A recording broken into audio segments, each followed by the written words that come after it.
দর্শক, আমরা জানতে পেরেছি আজিমপুর নিউ পল্টন এলাকায় আজ বেশ কিছুদিন যাবৎ গ্যাস নাই। ওই এলাকার লোকজন অতি দুর্বিষহ জীবনযাপন করছে। আমরা জেনে ছুটে এসেছি এই বাসায়। আমরা জানতে চেষ্টা করব প্রকৃত ঘটনা কি এবং আপনাদেরকে দেখাতে চেষ্টা করছি। আসসালামু আলাইকুম। ওয়ালাইকুম আসসালাম। কেমন আছেন? ভালো নেই। কেন ভালো নেই? কেন ভালো নেই, আমাদের গত 4 দিন যাবত মানে কোনো গ্যাস নেই, চুলায় কোনো গ্যাস আসে না, 1 সেকেন্ডের জন্য গ্যাস আসে না।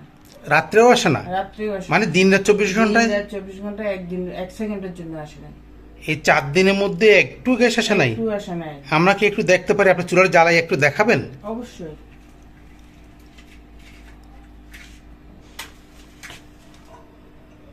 এই যে দেখেন, দর্শক দেখতে পাচ্ছে ম্যাচ জ্বালিয়ে রেখেছে, কিন্তু এরপরও মোটেই গ্যাস জ্বলছে না। তো আপনারা খাওয়া দাওয়া কিভাবে করেন তাহলে, যেহেতু গ্যাস নাই?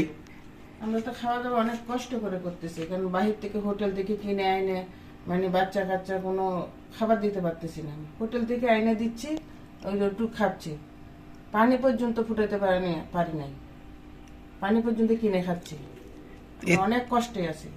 এই 4 দিনের মধ্যে একদম তাহলে আসেই নাই? আসেনি, কোনো গ্যাস আসেনি, গ্যাস সম্পূর্ণ বন্ধ? সম্পূর্ণ বন্ধ। ধন্যবাদ আপনাকে। আপনাদের এই এলাকাটা, এর নামটা একটু বলবেন? আজিমপুর নিউ পল্টন এলাকা। আজিমপুর নিউ পল্টন এলাকা। হ্যাঁ। এর আগে কোনো আপনার সমস্যা পেয়েছিলেন? না, এর আগে আমরা কখনো এই সমস্যাটা তাহলে এই কয়েকদিন যাবত? এই এই 3-4 দিন যাবত পাচ্ছি। 4 দিন যাবত? 4 দিন যাবত আপনার গ্যাসে মোটেই গ্যাস আসে নাই? গ্যাস আসে না, একদম আসে নাই? আসে না। সত্যি দুঃখজনক। কোনো নিউজে পাচ্ছি না যে গ্যাস কবে আসবে, বুঝতেও পারতেছেন না? বুঝতে পারতেছি আপনার কোন টেলিভিশনে বা পত্রিকায় যেন কোনো পান নাই? ধন্যবাদ আপনাকে। আপনাকেও ধন্যবাদ। কি রকম দুর্ভোগের মধ্যে আছে তাদের, খাওয়া দাওয়া নিয়ে, বাচ্চা কাচ্চা নিয়ে মানুষের যে কি সমস্যা আছে। এই যে রাত্রে ওনারা এই যে গ্যাসের সমাধান করার চেষ্টা করছে ওনারা এসে। এখন রাত বাজে গভীর রাত। এখন আমার গড়িতে রাত 4টা 23 মিনিট 14 সেকেন্ড। আজকে প্রায় 4 দিন যাবৎ এই এলাকা গ্যাস সম্পূর্ণ বন্ধ হয়ে আছে। আমরা কতটুকু ঠিক জানি না, আমরা যতটুকু জানতে পেরেছি এখানে গ্যাসের পাইপের মধ্যে নাকি পানি ঢুকে আছে। কিভাবে এই গ্যাসের লাইনের মধ্যে পানি ঢুকলো আদৌ বোধগম্য নয়। আজকে প্রায় 4 দিন যাবৎ এই এলাকার মানুষ প্রায় একদম অনাহার, মানে কোনো রকম খেয়ে তারা বেঁচে আছে, বা বাহির থেকে হোটেল থেকে কিনে এনে খেয়ে তারা বেঁচে আছে। তো আরও দেখি যে গতকাল আমি দেখলাম এখানে কয়েকটা হয়তো ঢাকা বিশ্ববিদ্যালয়ের ছাত্রী আছেন, ওর বাবা ওর ভাইয়ারা ওর সবাই খাবার নিয়ে আসছে, অনেক দূরত্ব বাইরে থেকে খাবার নিয়ে আসছে, তারা খাবারের কষ্টে আছে। হ্যাঁ, আপনারা এই নিউ পল্টন ইরাকি মাঠের এই পশ্চিম পাশে মসজিদ আলী, এই এলাকায় প্রায় এই বাসাগুলিতে কোনো গ্যাস সংযোগ নাই।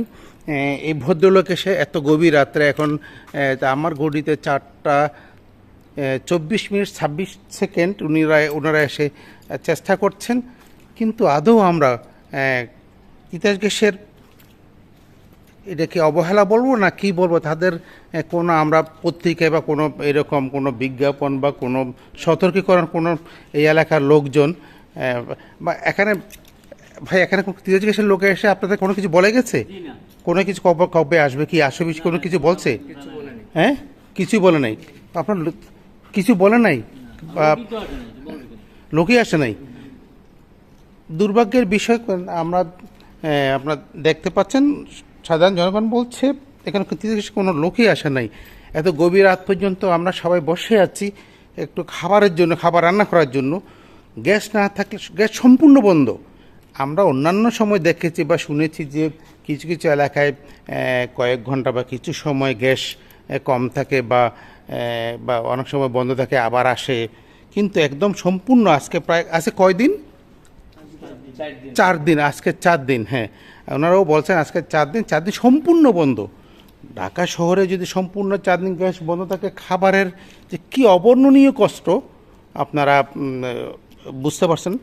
কিন্তু এই দুর্দশার থেকে এই এলাকার সাধারণ জনগণ লাঘব চায়।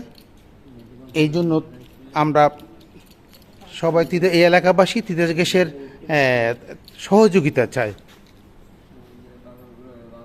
আচ্ছা, এখানে যিনি কাজ করতেছেন এটা কোনো তিতাস গ্যাসের মিস্ত্রি নয়, এখানে উনি এই এলাকার একজন মিস্ত্রি। উনি এখানে কীভাবে গ্যাসের লাইনতে পানি বের করতে, ভাই এখানে সমস্যাটা আপনি কী পেয়েছেন একটু দয়া করে বলবেন, বলা যাবে? পুরা লাইনে পানি ভরা। আচ্ছা, পানি ভরা, আমরা কম্প্রেসার মেশিন দিয়ে আমাদের হাউস লাইনে কোনো তিতাস এটা গ্যাসের লাইনে এটা এই মেশিন দিয়া? হ্যাঁ, মেশিন দিয়ে আচ্ছা, তিতাস গ্যাসের লাইনে গেলে আমরা হাত দেই নাই। হ্যাঁ আমাদের যে বাড়ি অ্যাপার্টমেন্টের যে লাইন আছে, হ্যাঁ, আমাদের গ্যাস লাইন, হাউস লাইন, হাউজের গ্যাস লাইনটা। হাউস আচ্ছা, লাইন থেকে আমরা চাবি খুইলা ওখানে আমরা হাওয়া ঢুকাইলে দেখা যায় ওই গ্যাসের একটু চাপ দেয়, ওই গ্যাসের চাপের ঠেলায় কিছু পানি বের হয়। আচ্ছা, কিছু বের হইলে ক্ষণিকের জন্য কিছু গ্যাস পাওয়া যায়, ওইটা দিয়া কোনো রকমের একটু পানি গরম করা যায় বা একটু ভাত রান্না করা যায়। তা ঘন্টা 2-3 থাকবে, তারপর আবার চলে যাবে, চলে যাওয়ার সম্ভাবনা আছে। চলে যাওয়ার সম্ভাবনা আছে কি? আবার পানি এর মানে কি আবার পানি ঢোকার সম্ভাবনা আছে মনে করছেন আবার আপনি? পানি ঢোকে, আবার পানি ঢোকার পরে আর গ্যাস আবার দিনের বেলা বন্ধ হয়ে যায়। কিন্তু আমরা তো এই কয়দিন দিন রাত 24 ঘন্টার মধ্যে। ভাইয়া, তাহলে আপনি কি বলতে চাচ্ছেন আবার এইটা বন্ধ হয়ে যেতে পারে যে কোনো সময়? জি, বন্ধ হয়ে যেতে পারে। এই কাজটা তো তাহলে তিতাস গ্যাসের না অন্য কাহারও এই কাজটা? এই তিতাস গ্যাসের কাজ বলতে কি, এটা তিতাস গ্যাসের কাজই। তারা এই পাইপের যে কোনো পানিটা কিভাবে ঢুকতে পারে আপনার কোনো ধারণা আছে কি? ধারণা, কোথাও লিক হয়ে গেছে পাইপটা, অনেক বছর আগের পুরানা লাইন। এখানে তো আমরা দেখতে পাচ্ছি যে একটা কাজ চলতেছে। এটা অন্য একটা লাইন। এটা একটা ওই ঢাকা সিটি কর্পোরেশনের একটা কাজ চলতেছে। জি। তো এই কাজের কারণে না অন্য কোনো মানে যে কোনো ভাবে পানি হোক, সেটা আমরা বুঝতে পারি না। মানে তাহলে যে কোনো ভাবে হোক গ্যাসের লাইনে পানি ঢোকার কারণে একদম বন্ধ হয়ে গেল, একবারে বন্ধ হয়ে গেল।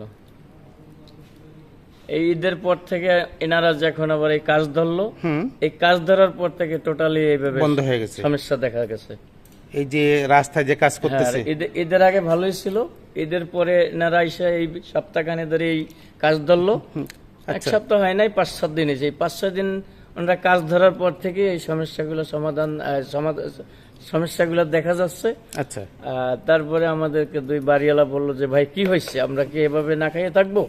তাই তোমাদের কোনো চেষ্টা থাকলে তোমরা একটু চালাই যাও, মানে সাহায্য করতে বলছে আপনাদেরকে, সাহায্য করতে বলছে। তাহলে আমরা মেশিন আইনা দেখলাম যে পানি ঢুকে লাইনের মধ্যে হাওয়া দিছি পর প্রচুর পরিমাণ পানি বেরিয়েছে। একটা লাইন থেকে আপনার কি পরিমাণ পানি বের হয়েছে মনে করেন? একটা বাসা মনে করেন 200 কেজি, 200-250 কেজি, 200-250 কেজি একটা বাসা থেকে পানি বের হয়েছে। জি জি। তো ধন্যবাদ ভাই আপনাকে, এত রাত্রে এসে আপনি মানুষকে সাহায্য সহযোগিতা করার জন্য আপনাকে অশেষ ধন্যবাদ। আপনার নামটা